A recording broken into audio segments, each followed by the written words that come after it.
Hi, this is Kimberly. If this video seems familiar to you, it's because I'm doing a re-upload of the original one. The original one that I did had very bad sound quality, so I'm deleting that and going to upload this in its place. Thank you. I'm going to be reading the foreword to All My Broken Pieces by Cindy Watts and Kathleen Hewtson. It's a rough draft manuscript that was leaked onto Reddit a few weeks back.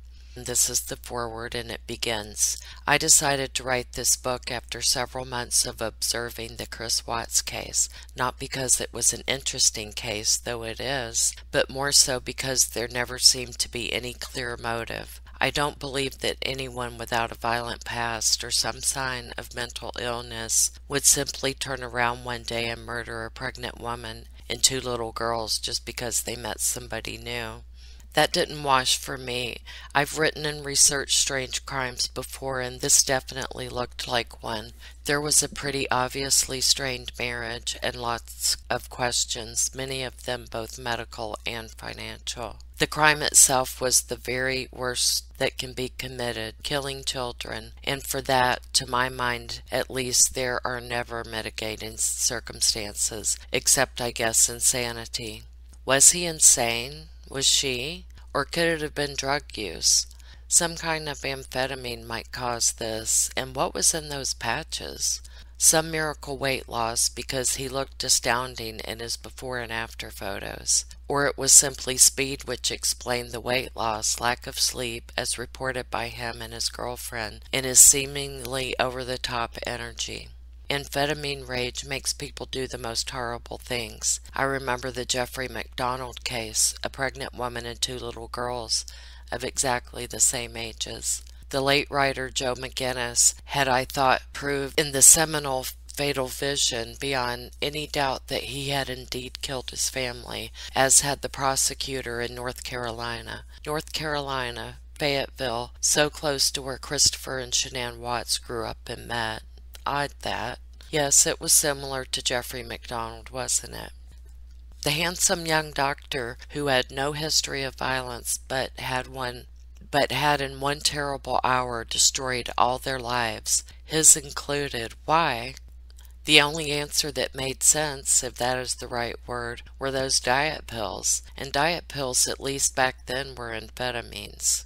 Could this tragedy have occurred again? Maybe so. You can buy anything on the internet, and try as I might, I can't find a lab test on the ingredients in those patches he was covered in. Well, so was she.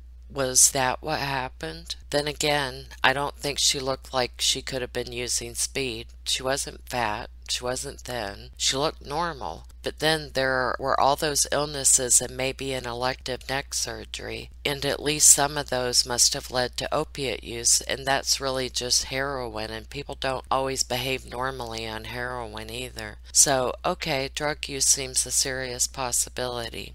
I'll look into it, I decided. The medical records are sealed, but old-fashioned investigating just might turn up some proof. We'll see. Then there were the respective families.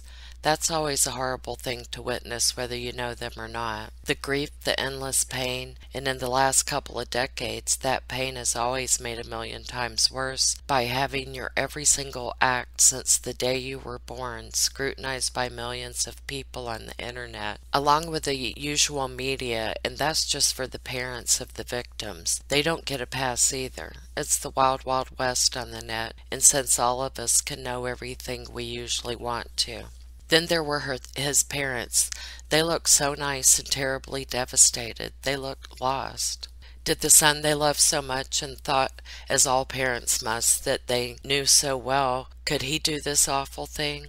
How could he have? Why? I saw that they were being tried and were losing in the court of public opinion. This aspect was also both interesting and puzzling to me. For nearly the same time that the Watts family was imploding into violent murder in Colorado, a beautiful woman and her two fairly breathtaking young daughters were shot and killed in a $1 million home in San Antonio, Texas.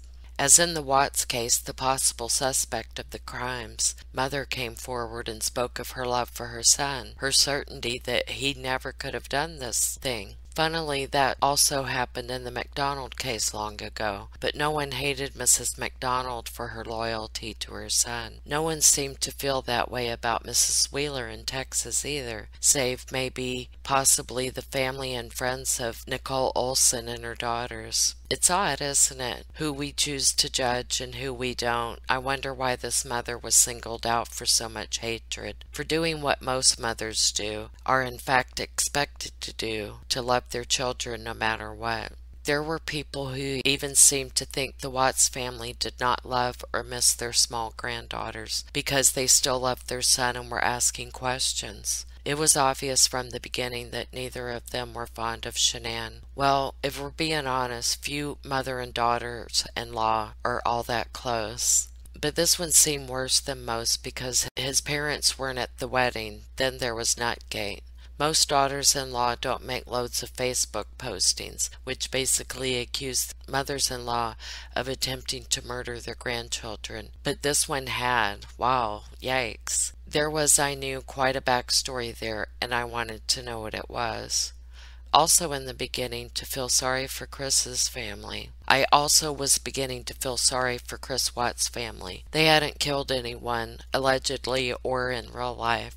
All they had done, as far as I could see, was keep loving their own child. And don't all parents do that, no matter what you're supposed to? The other crime they were committing was not saying anything about their grief at Shanann. So, okay, I thought they aren't being hypocrites. After all, they were only a couple of weeks beyond the attempted murder allegations of Nutgate when the real murders occurred.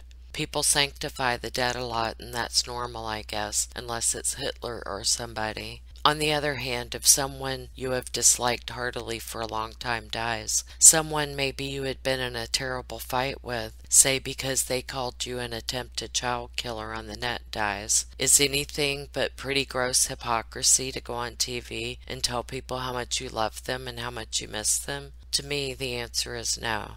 Okay, fine, moving on. Now I had other questions. What is it like to be a completely average, nice, hard-working American family one day and become America's most hated family, a warning to young children the next day? To say it would suck is probably the biggest understatement on planet Earth. I decided to talk to them if I could. I wrote a letter, and after a while Cindy wrote me back. It was such a polite, sad little letter that it broke my heart. Politeness in the face of all that, and to a writer, wow. Over the next few months we began to write more and then talk. She was even kinder and sadder and more terribly lost than she appeared on TV. I spoke to her husband Ronnie, a sweet, old-school, hard-working Southern gentleman, and then to her really wonderful daughter, and I started to not just like them, but to feel protectively about these nice people who, let's face it, had done nothing wrong. So there you are, the reasons for the book and what I'm hoping to find out over the course of it. But it's not just my book, it's Cindy's too.